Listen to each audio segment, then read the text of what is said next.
Сокулукта учакта акча урдаган Кытай жараны кармалды. Кабарлангандай, Сокулук райондук милициясына арыз менен Орусиянын жараны кайрылып, арызында 7 сентябрга караган түнү Бишкек-Стамбул каттама менен келе жаткан учактын бортунда белгисиз адамдар $6700 урдап кеткенин билдирген. Аталган факты боюнча уурулук беренесинин негизинде кылмыш иши козголгон. Жүргүзүлгөн ыкчам иликтөө иштеринин натыйжасында кылмышка шектелип 1984 туулган Кытай жараны кармалып, убактылуу кармоочу жайга киргизилди.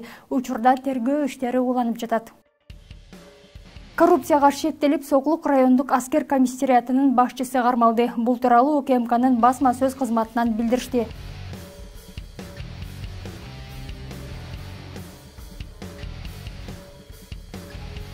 Малымдалгандай, кармалган кызматкер аскердик билеттерди берүүдө системалуу түрдө мыйзамсыз иш-аракеттерди уюштурган. Ал ушул жылдын 9 сентябрында кармалып, убактылуу кармоо жайына киргизилген. Учурда УКМК тарабынан өлкөнүн коргонуу жөндөмдүүлүгүнө зыян келтирген иштерге тиешеси бар болгон Коргоо министрлигинин аскерге чакыруу системасынын кызмат адамдарынын бул ишке катышын аныктоо боюнча тийиштүү атайын тергөө иш-чараларды жүргүзүлүүдө. Оштун Кара Суу районунда төлөм жүргүзүүчү терминалды уурдап жүргөн кылмыштуу топ кармалды.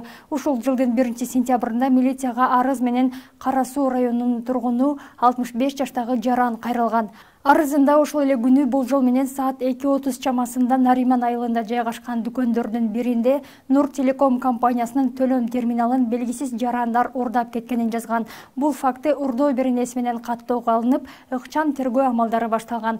Анын натыйжасында 6 сентябрь күнү 24 жаштагы жана 27 жаштагы жарандар кармалган. Алар убактылуу кармоо жайына киргизилген. Учурда башка кылмыштарга катыштыгы бар же жоктугу такталууда. Ош шаарында соода объектилеринин ишмердүүлүгүндө контролдук кассалык машиналардын болушун жана иштешин текшерүү боюнча рейдтер жүргүзүлүп, ишкерлерге аппараттарды орнотуу жана колдонуу боюнча түшүндүрүү иштери жүрдү. Бул тууралуу мэриянын маалымат кызматы кабарлады. Маалыматка караганда, рейдте вице-мэрдин Изюм рестораны да текшерилген. Ага Ош шаарынын биринчи вице-мэри Марс Исаев, мамлекеттик салык кызматынын Ош шаары боюнча башкармалыгынын башчысынын биринчи орун басары Майрамбек Карабеков, мэриянын тиешелүү бөлүмдөрүнүн адистери катышкан. Рейдтин алкагында Ленин жана Курманжан Датка көчөлөрүнүн боюндагы 20дан ашык жай текшерилип, анын биринде салык органдарында каттоодон өткөндүгүн тастыктаган документтери жок болуп чыкты. Бул факты боюнча тиешелүү акт түзүлгөн. Ал эми социалдык тармактарда вице-мэр өзүнүн ресторанын текшерген көрүнүштү сындап жатышат. Кече 11 сентябрда Сербиянын борбору Белград шаарында күрөш боюнча дүйнө чемпиондугунун 2 күндүк беттештери өтүүдө. Бишкек убактысы боюнча саат 22:00 финалдык беттештер уланган. Дүйнө чемпиондугуна грек-рим күрөшү боюнча 77 кг салмакта катышкан кыргыз балбаны Акжол Махмудов финалга чейин жетти. Финалда кыргыз балбаны венгриялык Золтан Ливай менен кез келди. Beautiful pinch front headlock. Look at those emotions. Wow. Беттеште Акжол Махмудов венгриялык балбанды биринчи бөлүктө эле 0-8 эсебинде мөөнөтүнөн мурда жеңип алды. Муну менен Акжол Махмудов кыргыз курамасына алгачкы алтын медалды алып келди. Ошондой эле Акжол Махмудов Кыргызстандын тарыхында эркектер арасында дүйнө чемпиону болгон алгачкы балбан болду. Мындан улам президент Садыр Жапаров Акжол Махмудовду Барбол Баатыр деп жеңиши менен куттуктады. Бүгүн 12 сентябрда Сербиянын борбору Белград шаарында өтүп жаткан күрөш боюнча дүйнө чемпиондугунун 3 күндүк беттештери уланат. Күрөштүн грек-рим түрү боюнча 60 кг салмакта Жоломон Шаршамбеков алгачкы жүрүшүн 1-8 финалда баштап, анда венгриялык Кристиан Кечкемет аттуу балбанды 8-0 эсебинде мөөнөтүнөн мурда жеңди. Муну менен кыргыз балбаны дүйнө чемпиондугунун чейрек финалына чыкты. Ал эми кыз келиндер күрөшү боюнча 62 кг салмакта Айсул Тыныбекова келемисине чыгат.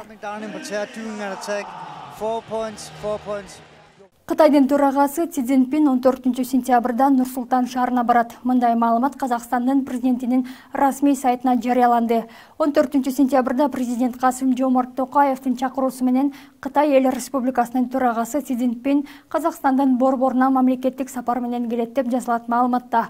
Бул Кытай лидеринин 2 жылдан ашык убакыттан бери биринчи жолу чет өлкөгө болгон сапары болмокчу. Буга чейин ал коронавирус пандемиясынан улам өз өлкөсүнүн чек арасынан чыккан эмес. Ысык-Көл облусунун Түп районунда катталган жол кырсыгынан 5 адам каза болду. Маалыматты Өзгөчө кырдаалдар министрлигинен тастыкташты. Маалыматка ылайык, жол кырсыгы кечээ 11 сентябрда катталган. Анда балыкчы Ананьева Караколуна жолунун 196 чакырымында Volkswagen Passat, Honda Accord жана Subaru үлгүсүндөгү унаалар сүзүшкөн. Натыйжада 32, 28, 30 жаштагы 3 эркек киши, 14 жана 1 жаштагы кыздар каза болуп, 4 адам жабыркаган. Жабыркагандардын арасында 5 жаштагы кыз дагы бар. Урматтуу телекөрүүчүлөр, биздин Борборлук телеканалды социалдык тармактардан, YouTube, Facebook, Instagram жана TikTok баракчаларынан да көрүп, өлкөдө болуп жаткан жаңылыктарды окусаңыздар болот. Сөзсүз түрдө катталганын унутпаңыздар. Сиздер менен мен Нуржан Султанбекова болдум. Кийинки эфирден көрүшкөнчө саламаттаңыздар.